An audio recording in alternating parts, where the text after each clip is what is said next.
guys, welcome back to my channel. இன்னைக்கு நம்ம சேனல்ல காரசாரமான மொறு வாழைக்காய் ஃப்ரை எப்படி செய்யறதுன்னு பார்க்கலாம் வாங்க.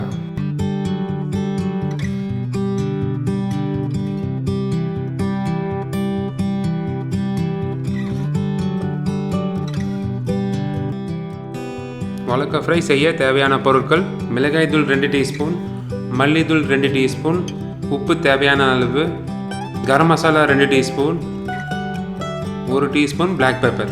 யாரும் வேணான்னு நினைக்கிறவங்க கொஞ்சம் கம்மியாக கூட ஆட் பண்ணிக்கோங்க பிளாக் பெப்பர். நாங்கள் வீட்டில் வெங்காய சாம்பார் வச்சுருக்கோம். இது கொஞ்சம் காம்பினேஷன் தூக்கலாக இருக்குன்றதுக்காக கொஞ்சம் நான் ஸ்பைசஸ் கொஞ்சம் அதிகமாக ஆட் பண்ணியிருக்கேன். உங்களுக்கு வேணும்னா கொஞ்சம் அவாய்ட் பண்ணிக்கோங்க. ஆட் பண்ணியிருக்க மசாலா வந்து நல்லா மிக்ஸ் பண்ணிக்கோங்க. நீங்கள் பார்க்குற மாதிரி வாழைக்காய் இப்போ நீங்கள் பார்க்குற மாதிரி நல்லா சன்னமாக கட் பண்ணி எடுத்துக்கோங்க. கட் பண்ணிவிட்டு ஒரு 50% வந்து வேக வச்சு எடுத்துக்கோங்க. நம்ம கட் பண்ணி வேக வச்சு எடுத்துருக்க வாழைக்காவை நம்ம மிக்ஸ் பண்ண மசாலாவில் போட்டு நல்லா பரட்டி எடுத்துக்கோங்க.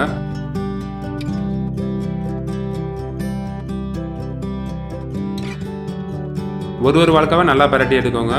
எவ்வளோக்கு எவ்வளோ மசாலா நீங்கள் பரட்டுறீங்களோ அந்த அளவுக்கு வந்து நம்மளுக்கு நல்லா இருக்கும். ஸ்பைசியாகவும் இருக்கும், நல்லா கிறிஸ்பியாகவும் இருக்கும்.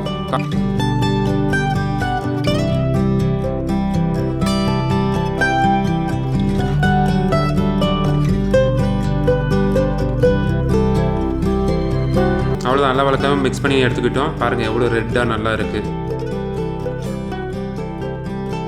நெக்ஸ்ட்டு நான்ஸ்டிக் பேன் எடுத்து சிம்மில் வச்சுக்கோங்க. எண்ணெய் காஞ்சிட்ட அப்புறம் நம்ம மிக்ஸ் பண்ணி வச்சுருக்க வாழைக்காவை ஒரு பீஸாக அடுக்கிட்டே போங்க. நல்லா பேன் ஃபில் ஆகிற வரைக்கும் ஓவர் ஃபில் பண்ணிடாதீங்க. நம்மளால் வந்து நல்லா ஃப்ரை பண்ண முடியாது. ஃபில் பண்ணிவிட்ட உடனே 1 டீஸ்பூன் எண்ணெய் விட்டுக்கோங்க. மேலே நல்லா எல்லா சைடும் போகிற மாதிரி விட்டுட்டு மூடி வச்சுருங்க. ஃபுல் ப்ராசஸே சிம்பிளாக தான் இருக்குது. நீங்கள் பார்க்குற மாதிரி மூடி வச்சு ஒரு 3 மினிட்ஸ்க்கு அப்புறம் ஓப்பன் பண்ணிக்கோங்க. அதுக்கப்புறம் நீங்கள் பார்க்குற மாதிரி 2 ஸ்பூன் எடுத்து ஒரு வாழைக்காவே நல்லா திருப்பி போடுங்க. திருப்பி போடுறப்ப உங்களுக்கு தெரியும் மசாலா வந்து வாழைக்காய் எவ்வளோ வெந்திருக்கு, எவ்வளோ ட்ரைனஸ் ஆகிருக்குன்னு.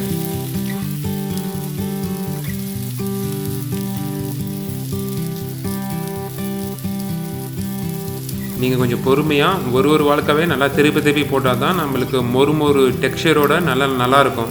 சாப்பிட்றப்போ கிறிஸ்பியாக நல்லா மசாலாலாம் உள்ளே இறங்கி தூக்கலாக இருக்கும். இன்னும் கொஞ்சம் மெலிசாக கூட கட் பண்ணிக்கலாம். அப்போ நல்லா மொறுன்னு சிப்ஸ் மாதிரி நம்மளுக்கு இருக்கும். பாருங்கள், ஃபுல்லாக திருப்பினே உங்களுக்கு கலர் வேரியேஷன் நல்லாவே தெரியுது. மேலே வந்து 1 டேபிள் ஸ்பூன் எண்ணெய் விட்டுக்கோங்க. கொஞ்சம் மூடி விடுறதுக்கு முன்னாடி கொஞ்சம் சோம்பு கொஞ்சம் ஆட் பண்ணிவிட்டு மூடி விடுறேன். திருப்பி ஒரு 3 to 5 மினிட்ஸ் மூடிட்டு நம்ம எடுத்த உடனே வாழைக்காய் ஃப்ரை ரெடி. அவ்வளோதான், ஒரு 3 நிமிஷம் முடிஞ்சிடுச்சு. ஓப்பன் பண்ணிட்டோம். ஓப்பன் பண்ணிவிட்டு நீங்கள் செக் பண்ணுறதுக்காக திருப்பி பார்த்துக்கோங்க. பாருங்கள், நல்லா கலர் மாறி இருக்குது, டெக்ஸ்சரும் நல்லா சேஞ்ச் ஆகிருக்கு. நம்மளுக்கு பார்த்தாவே நம்மளுக்கு தெரியும். இது நான் காலேஜ் படிக்கும்போது ஃப்ரெண்டு எடுத்துகிட்டு வந்தா. இது ஃப்ரெண்டோட ரெசிபி. அவகிட்ட வாங்கி நான் கொஞ்சம் மாடிஃபை பண்ணி கொஞ்சம் நல்லா ஸ்பைஸியாக நம்மளுக்கு ஏற்ற மாதிரி காரசாரமாக பண்ணியிருக்கேன். அவ்வளோதான், முடிஞ்சிடுச்சு. இப்போ நம்ம வாழைக்காய் ஃப்ரையை எடுத்து ட்ரான்ஸ்ஃபர் பண்ணிப்போம். சப்போஸ் உங்களுக்கு இன்னும் நல்லா ஃப்ரை ஆகலைன்னு நினச்சா நீங்கள் இன்னும் ஒரு டைம் கூட திருப்பி போட்டு நல்லா ஃப்ரை பண்ணிக்கலாம். அவ்வளோதான் கைஸ், முடிஞ்சிடுச்சு. பாருங்கள், நல்லா கலரும் டெக்ஸ்டரும் பாருங்கள். இந்த கலர் நீங்கள் வந்தோன்னே எடுத்துருங்க. நம்மளுக்கு காரசாரமான வாழைக்காய் ஃப்ரை ரெடி ஆகிடுச்சு. மேலே கொஞ்சம் கார்னிஷிங்காக நான் கொரியண்டர் லீஃப் தூவி இருக்கேன்.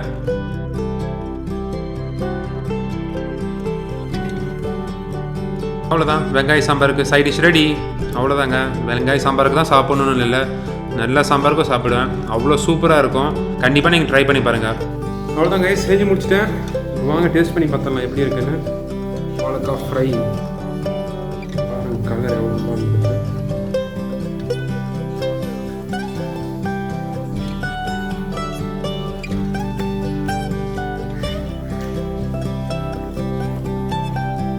மசாலாம் அவ்வளோ நல்லா போய் இறங்கியிருக்கு. நான் எனக்கு கொஞ்சம் வேணும்னு கொஞ்சம் காரமாக பண்ணியிருக்கேன். நீங்கள் கொஞ்சம் கம்மி பண்ணிக்கோங்க. நல்லா பெஸ்ட் சைட் டிஷ். பாய்.